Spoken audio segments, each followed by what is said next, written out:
the question isn't about Reece Walsh, so we still don't have to focus on him. The question is about Chanel Harris-Tavita, who I think is an excellent player, and someone who I would be disappointed if he drops out of the starting lineup when Walsh comes back. But I don't necessarily see him as being a fullback there. I wonder, is he like, because I think their best halves partnership would be him and Johnson, and put Nikorima on the bench as your utility dude. I'm just curious what you think is going to happen there when that comes around, because Nikorima was like, I mean, Sean Johnson, obviously, like we mentioned that thing, that the 40-20-ish scenario is like, I thought his kicking game in the first half especially was excellent, taking pretty much all the kicks as well. Try assist in there, like, but then also that one big moment of like the crossfield kick that's been a lightning rod for the performance, like the reaction to the performance. But Nikorima kind of didn't do anything that I can remember. Like I'd rather someone who does a whole bunch of good things and a couple bad things than someone who doesn't, who just like plays the 5 out of 10. I mean, I might have missed some stuff focusing on just the defensive thing, supporting the other team or whatever, but I'm just curious what you reckon is going to happen when that shuffle has to come around. You got to fit 4 players into 3 positions. Plus, I guess Ash Taylor as well. It wasn't even in the squad here, and he's a very serviceable NRL half as well. Nick, like, there's got to be some analogy or comparison, because Nikorima is the dude who does his best thing every couple of games, and people focus on that. But it's not. So again, it's the tying into this idea you brought up just before. That's not what he does every week. So people think, okay, Nikorima, he had a really good game where he was like fucking, doing his little beach sprint type of burst, 5 meters, really excellent speed. He's got a good kicking game. He's got a good pass. So he's really quick. So if all that's on display, he is fantastic. So basically, it is when he runs the footy, he is fantastic. And there have been numerous like media yarns, whether it's like with Stacey Jones or this and that, about him running the footy. He doesn't run the footy enough, right? So he might have one game where he's running the footy a lot. And if Nikorima has 10 to 15 runs, something is going to happen, because he's really fast and he's really skillful and he's a good rugby league player. But he doesn't run the footy enough week to week. So that's just what he did, right? Like, again, he's just doing what he always does. But people think that because in a couple of trial games he was running the footy a lot, that's what he's going to do in the NRL season. What he does in the NRL season is he'll run the footy a lot every 4th game, every 5th game. Maybe if he's having a really good patch, he'll run it every 2nd or 3rd game. But he's not doing that every week. And in this game, Sean Johnson had 13 kicks, Nikorima had 1 kick. So if Nikorima's not running the footy, he had 6 runs for 49 meters.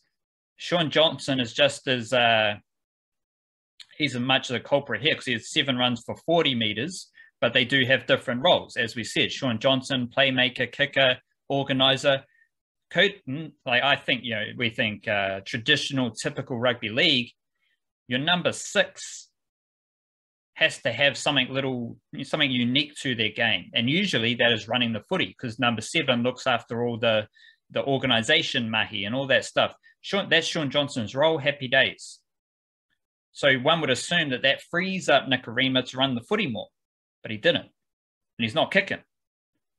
So then you're like, are you Hannah Rowe where you're batting 11, but you're not really effective with the ball? Like, what's happening? I don't know. But I did note that in the preseason that a lot of people see Nikorima running the footy and they want that to happen and they think it's going to happen.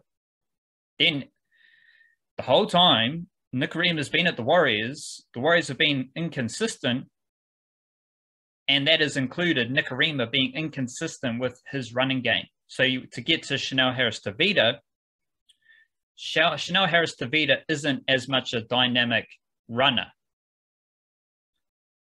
But I think, I personally prefer Johnson and Chanel Harris-Tavita, because at the very least, you've got a right foot and a left foot.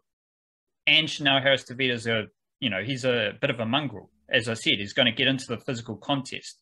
He wants to tackle people. He puts shots on as a half. Automatically, that's better than Nikorima, right? And he showed at fullback, he's got a bit of, he can get around the park nicely. So I don't know what the best halves combo is because there's a bit of a curse happening. And the curse might mean no matter what halves combination is, it's going to be shit. But it's kind of interesting how people expect something different from Nikorima. This is the theme of the show, Wildcard, because like Nikorima has displayed that he doesn't always run the footy in the NRL season, inconsistent, in alignment with the inconsistency of the Warriors. Whereas I look at the Johnson-Harris-Tavita combination, if you give them like a solid halves partner each, I think that can brew into something because neither of them, here's a good way of saying it, like Nikorima's strength is his running game. Harris-Tavita and Johnson, their main strengths are not their running game. So, and if Nikorima's not going to run, he's got no strength. But Chanel Harris-Tavita, his strength is like a bit of everything else. So all he's got to do is a bit of everything else, like just his job. Whereas Nikorima's job, your job's to run the footy. So it's just weird, just confusing. Surely then, if his strength is running the footy, chucking him on a dummy half role would aid that. Like you'd get him picking up the ball in in a bit of motion more often and give him like the opportunity to be that kind of spark, which I can understand why players don't want to like specialize in that kind of like the 14, the like dummy half off the bench type role. But sometimes you might just be best at it. And if there's a better option somewhere else, you'd rather be playing there than not playing at all. It seems to make sense to me, but I don't know if I might be missing something. Like I actually quite like Wade Egan. Like he's just a pretty solid hooker, and he had 3 dummy half runs for 24 meters, which is good for him. Like I laid out in my preview that he's improving with everything season by season. But it's not ideal with Jazz Tavanga. Jazz Tavanga had 3 dummy half runs for 28 meters, which is also pretty solid. But like, I think the best dummy half rotation is Wade Egan, then the spice of Cody Nikorima, because that's the same recipe of the 2015 Broncos. Andrew McCulloch, solid. Cody Nikorima off the bench, X factor. Like, I don't think Cody Nikorima is a starting NRL half in the same way I don't think Jazz Tavanga is a dummy half. I think Jazz Tavanga is just like chuck him in the forward pack and let him go nuts. That's what you want. So I think that is my best combination is Nikorima off the bench. But let's finish it here, Wildcard, the Warriors discussion. I think there's some other things that might be lurking in the background because Harris-Tavita's his name's all in the news about like wanting a new deal, exploring other options. Cody Nikorima, like he's wanted to leave, then he's wanted to stay, and like it's all very confusing with those specific players.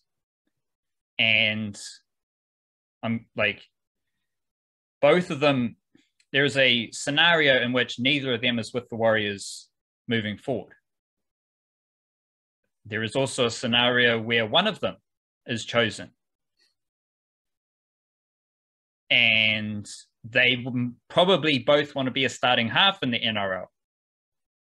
And yet Chanel Harris-Tavita is filling in for Reece Walsh at fullback, and we're talking about Cody Nikorima's best position as a bench utility. Right? So it's very complicated. It's very complex. And I was thinking like, okay, maybe just let Sean Johnson decide. I think Sean Johnson probably chose Nikorima because he did mention like their Kiwis halves combination and all that stuff. So maybe Johnson said, no, I want Nikorima at starting half with me. Or maybe it was Chanel Harris-Tavita who was there, and then the decision was made to move Chanel Harris-Tavita to fullback, and then was like, oh, we need a half, put Cody Nikorima in, right? Like, it's very complex.